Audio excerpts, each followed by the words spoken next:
Hi everyone! Contrary motion and contrapuntal textures may be used simply to create further independence between parts. It may, however, also be introduced to prolong harmony, a process whereby the contrary motion typically also includes voice exchange. Here, for example, to prolong C major harmony, Palestrina uses two pentachords both framed by the notes C and G. Whereas sometimes voice exchange may occur between parts in different registers, here the exchange is literal, with the positions of the framing notes remaining the same.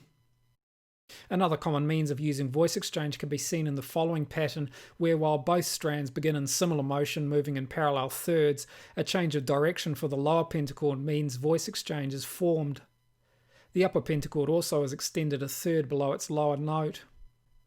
As with all similar patterns, this one may be used as is or may be embellished. It may also be repeated, such as here where Palestrina initially uses the pattern between pentachords in the second tenor and the alto voice. He then begins the pattern a fourth higher using pentachords in the first tenor and cantus. And finally, only the lower pentachord is used in the alto, again beginning a perfect fourth higher than the previous entry. Along with the voice exchange between these pentachords, Palestrina also includes this ascent of a third, beginning from the lowest note of the upper pentachord's extension and moving in contrary motion with both pentachords' initial notes. The ascent forms another voice exchange with the initial notes of the pentachords, here exchanging the notes E and G, the third and fifth degrees of the underlying C major harmony, and here used against only the lower pentachord, it exchanges the notes A and C, the third and fifth degrees of underlying F major harmony.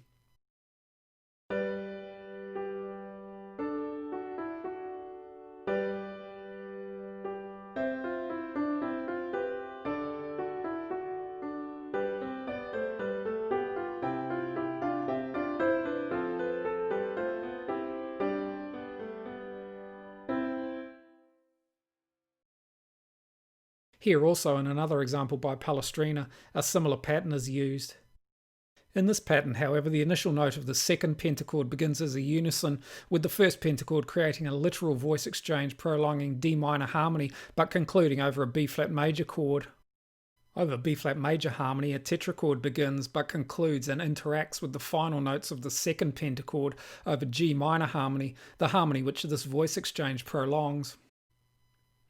In this example also, the pentachord's framing notes, unlike previous examples where they sound the first and fifth degrees of the underlying harmony, are not so strictly matched.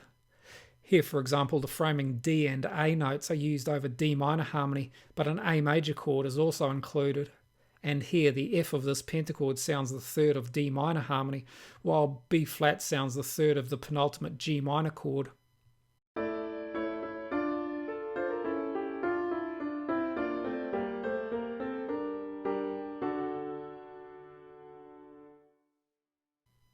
I hope you found this useful. Thanks for watching. See you next time.